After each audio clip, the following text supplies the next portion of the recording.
Years ago, there were three brothers that were raised in a very interesting home. In today's lingo, that home would be called dysfunctional. They grew up with mother and father not being married ever. Father, alcoholic, pretty abusive. Mother, just pretty much searching, doing what she could to get by. Um, she bore four children, three brothers, one sister. They were given away to a foster home. Later, she had lots of children, but the first four children that she had were given away. So they were raised in a home, and their foster parents did the best they could. When they grew up, the oldest child made it his business to take care of the youngest three, his two brothers and one sister. While he went to college, got married, had a child, and prospered, his two brothers found another lifestyle of crime, of alcohol, of violence, and his sister struggled but also had a family. Time goes by. These brothers, the two of them, that got involved in drugs and alcohol and violence, found themselves in many altercations, many minor and petty crimes. But the straw that broke the camel's back was when one night they fired a weapon and took the life of someone else. It left the oldest brother devastated because it was his responsibility to care for his brothers and his sisters. But his sister and he vowed that his brothers would always they would always be taken care of, even when it was behind prison walls. The oldest brother was my father. What is it really like to have family members in prison for life? This morning I got a call. I looked on my cell phone and it was from my father. And I had missed one call, so I decided to return his call. When I returned his call, normally I hear a very happy, very encouraging voice. But today I detected immediate heaviness in my father's voice. And he informed me that his brother had died. But not only did he died serving a life sentence in prison, with the other brother still being locked up and handling things as best as he could possibly handle them. Now my family is left to take care of the final arrangements.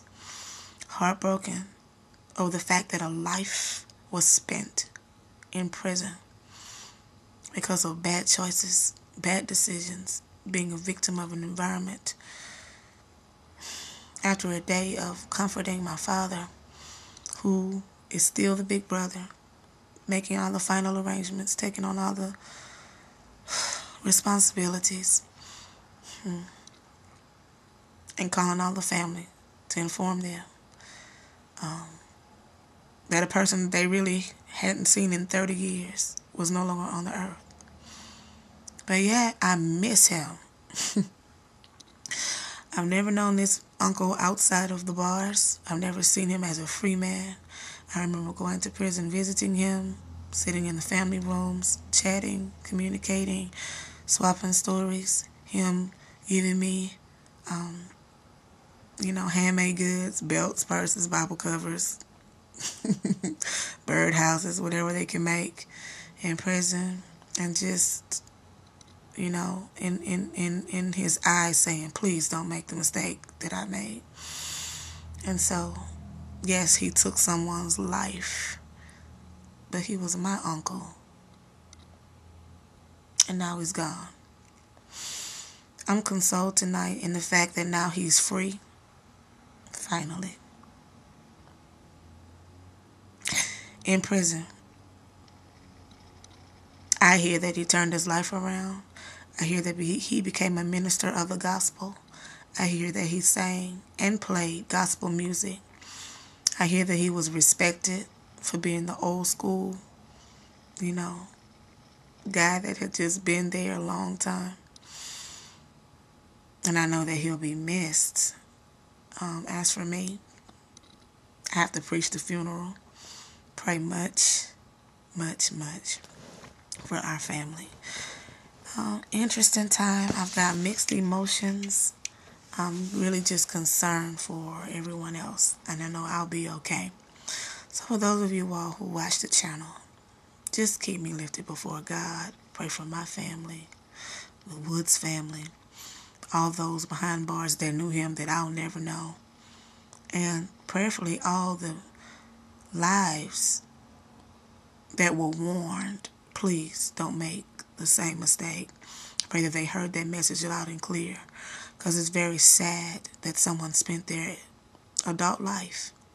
He went to prison as a teenager and spent all of his life behind bars.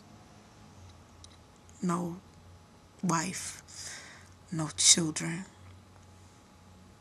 no real possessions or belongings. But I'm left here to tell a testimony.